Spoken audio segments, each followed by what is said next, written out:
गरुडगमन तव चरणकमलमिह मनसि लसतु मम नित्यम् गरुडगमन तव चरणकमलमिह मनसि लसतु मम नित्यम् मनसि लसतु मम नित्यम् मम तापमपाकुरु देव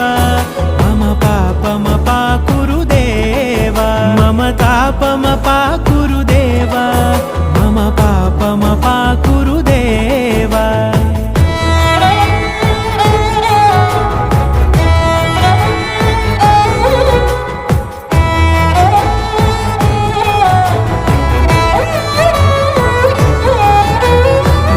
जनयन विधि नमुचि हरण मुख विबुध विनुत पद पद्मा जल जनयन विधि नमुचि हरण मुख विबुध विनुत पद पद्मा विबुध विनुत पद